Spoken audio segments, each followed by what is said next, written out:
My name is Alice. As a full-time housewife, I support my husband Fred. I met my husband through a mutual acquaintance, and we were able to get married. My husband is very kind and, even now I still think I was happy to have married my husband who is always considerate to me. One of such days, when I was at home, I received a phone call from my husband. "Hello, Alice. What's wrong? You're at work, aren't you?" "No, it's something more important. I need you to head to the hospital right now." "I'll be on my way on the bullet train right away." "Yeah, it's fine, but what's going on?" The word hospital made my heart flutter. "My father seems to be in danger." "What?" "Oh, yeah. Okay, I'm on my way. I'll be right there." My father-in-law had been ill ever since my husband and I got married.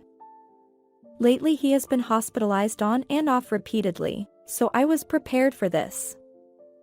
But still, when my husband told me what had happened, I was shocked.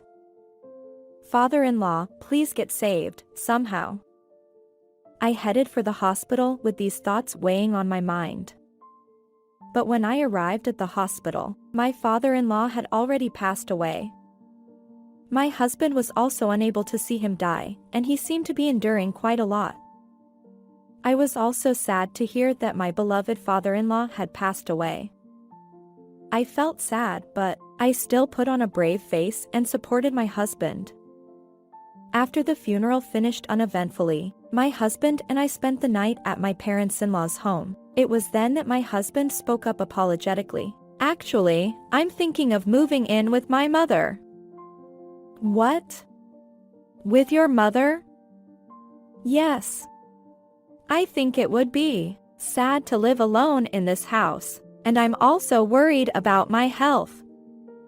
To be honest, I don't like my mother-in-law. My mother-in-law is selfish and her attitude toward me is harsh. If it were true, I would have refused. She kept ordering me around at my father-in-law's wake and funeral, despite having done almost nothing myself. Even now, she has gone off somewhere.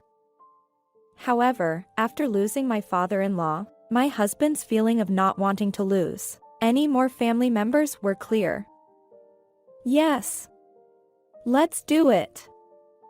I nodded for my husband, then I began to live with my mother-in-law. But this was the beginning of the worst thing that could have happened. Sure enough, my mother-in-law treated me very badly. "Hey, do you clean this house properly? It's so dusty, it makes my nose itch." "Yes, I do. I try to do as much as I can, but..." "Try? What do you suppose to do with such an ambiguous statement?" "I would have done it more thoroughly. Fred in a place like this. What if he gets some freakish virus?" My mother-in-law would say so and get angry at me. She wanted to say that my in-laws' house hadn't been cleaned up at all, but I held back, thinking that further quarrel was not in my best interest. "I'm sorry. I'll clean up now." "Absolutely. I'm going out now, so finish cleaning before I come back." After saying this, my mother-in-law left the house. Lately, she was constantly going out somewhere. She doesn't know much about the area, nor does she know anyone there. I wonder where was she going? With such a question in my mind, I set up vacuuming. But then, in such a daily routine, something happy happened to us. I immediately told my husband about it. "Hey, hi. I think I'm pregnant." "Oh. Really?" "Yes." I nodded, and my husband thrust his hands high into the air. "We did it. We're finally having a baby." My husband and I had always talked about our wish for a child someday. We were finally blessed with a child. I was anxious about having a baby after I turned 30. However, my husband made sacrifices to support me. But my mother-in-law didn't change at all. Don't skip housework just because you're pregnant. When I was pregnant with Fred, I was doing housework until just before I gave birth. By saying such things, she wouldn't allow me to relax at home. The moments my mother-in-law would say harsh things to me was when my husband was not around. In front of my husband, she acts like a quiet mother. And I kept quiet so as not to put an unnecessary burden on my husband. Still, I wonder how long this life will last, while the days when I felt down went on. But I tried to do my best for the sake of the child I was carrying in my belly. And each time I would give myself encouragement. And I was able to give birth to an adorable baby girl safely. After discussing it with my husband, I named the child Erica. Then, I thought that after returning home, I could spend happy days with Erica and my husband. However, that delusion crumbled. She is always crying and being noisy. Can't you shut her up a little? I couldn't believe these words from my mother-in-law. I wonder if she has any desire to love her grandchildren at all.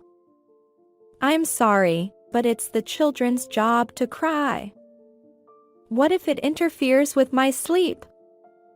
That would be unbearable. What if I don't get enough sleep, and it makes my daily life difficult? Thus she said, but my mother-in-law was at home every day watching TV. And only went out once in a while. One day, after 6 months of such days had passed, my husband was on a business trip and, at home, just my mother-in-law, my daughter, and I, 3 of us left. My mother-in-law, who was out somewhere just minutes before, was, anyway, in a bad mood. She kept ignoring my words. One day, in such a disturbing atmosphere, an incident occurred. At night, as usual, my daughter started her night crying. Each time, I would hold Erica in my arms and soothe her in the living room. And then, it seems her patience ran out. My mother-in-law yelled at us in the living room. I can't sleep because she cries so loudly at night. If you can't shut her up, you stay outside too. Saying that, she pushed us out onto the balcony. It was the day the big cold wave arrived, and the air was chilly. I immediately tried to go back to my room, but to my surprise, my mother-in-law had locked the door. She left us out in the cold weather. My phone was in the house. Moreover, we lived on a high floor of an apartment building, and I couldn't even call someone for help from the balcony. It was a desperate situation. My daughter's cries became worse because of the cold. It sounded like a scream to me. I desperately held my daughter and protected her from the cold. But the night was still long. Hoping that, at one point my mother-in-law would unlock the door, I endured the cold. But as time went by, I lost all sensation of my body. Before I knew it, my daughter had stopped crying. Please save my child. While I was praying for that, I held my daughter in my arms for a long time. Then, in the corner of my mind, I felt as if I could hear my husband's voice. And then I completely lost consciousness. When I regained consciousness, I was in the hospital. I opened my eyes and my husband was there, breathing heavily. I am so glad you woke up. And Erica, she's fine. She's in another room now, but her life is not in danger. Hearing those words brought tears to my eyes. All these feelings, anxiety, coldness, and fear, flowed down as tears at once. The doctor told me that, if you both had been discovered even a little bit later, she would have lost her life. Huh? Was it really like that? Yeah, I finished my work a bit earlier. I took the first train home. I think that was good enough. But when I got home and went to the bedroom, none of you two were there. When I found you on the balcony, I really... My husband stopped talking. Thank you. You saved my life. How did it come to this? We were locked out. Who did that? Your mother. Who else could have done it? I told my husband in no uncertain terms. My daughter's life was in danger. My anger was rising like magma. She told us to stay outside because of Erica's noisy crying at night, and she locked us out on the balcony.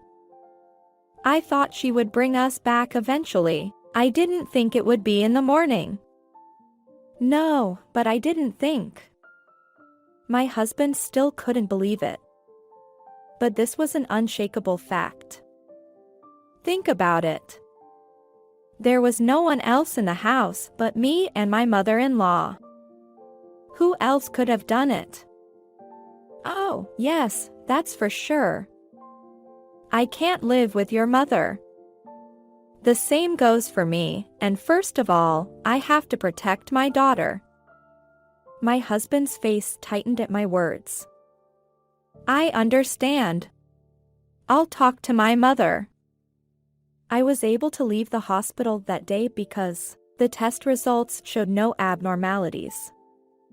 But my daughter still needed to stay in the hospital. So we went home to finish talking before my daughter was discharged from hospital.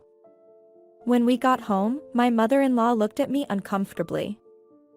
Oh, my God. You're out of the hospital already.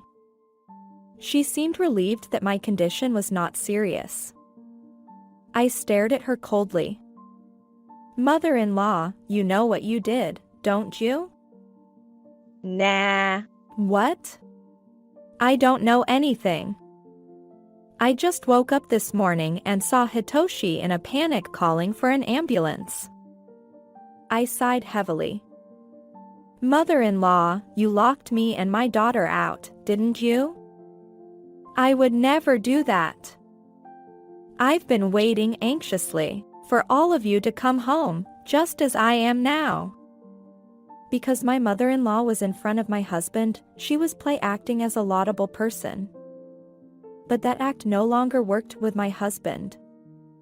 That night, there was only Mom, Alice, and Erica. So besides Mom, there was no one else who could have kept Alice and the child out. Wait a minute. I remember yesterday too. I remember yesterday because the child wouldn't sleep. Alice went outside on her own. I was there when it happened. Then why was Alice outside the whole time? I don't know. Didn't she fall asleep? I shook my head. I wouldn't have gone outside by myself in such a cold night. I have proof. What proof? I turned to my husband. What did you do when you found me in the morning? I was surprised. I tried to open the door, but it was locked. So I unlocked it and then opened the door. I nodded at my husband's explanation. Then, suppose you went out on the balcony without permission. How did you say I locked the door? I raised a question at my mother-in-law. My mother-in-law looked distressed. Yes, I did that. Mother. So it was you who did it, after all. I was telling you it was like that. Besides, this woman played the role of a kind mother in front of you, but in front of me, she would completely change. Is that true? Yeah. When you're not at home, she would make me clean the house. I was even made to recook the dishes. But I didn't tell you about it. Why? I didn't want to cause you unnecessary worry. I thought it would be better if I just put up with it myself. I glared at my mother-in-law. But I've run out of patience. You've caused us so much pain. When I said that, she glared at me with angry eyes in defeat. What? You're overstating it. Mother. It's your fault. Fred is now living away from me because of you. You took Fred away from me. And yet, what is it that you are suffering for? I've been suffering more than you. Typical of a parent who has never been able to let go of his child. But I was not surprised. I was somehow getting that vibe. But my husband didn't know anything about it. He was just astonished. Such is your ego. I didn't separate Fred from you. And what's more, you were out for a night, and it wasn't a big deal. When my mother-in-law spat this out, it was my husband who became furious. Don't play dumb with me. What? Why would I, Fred? Can't you understand how much the two of them were suffering in the cold? The reality that her husband was angry with her, my mother-in-law was simply stunned. If only Erica had been discovered a little later, she would have lost her life. How can you say it was no big deal after causing someone that much pain? Her life. That's what the doctor said. My precious daughter almost died because of you. Did you even worry about her at all? The mother-in-law was disheartened by her husband's anger. Of course she doesn't feel that way. She was always complaining to me about how noisy the kids are. That's why she was perfectly capable of shutting us out. My husband exhaled loudly to calm himself down. I can't live with you anymore, Mom. I want you out of this house. And don't ever have anything to do with us again. The son told her that he was going to sever ties from her. My mother-in-law, as expected, got very anxious. Wait a minute. If I get kicked out of this house, I have nowhere to go. Are you okay with that? I see no problem with that. On the contrary, I see a problem if you live with us. I have to protect my precious daughter and my wife. I feel the same way.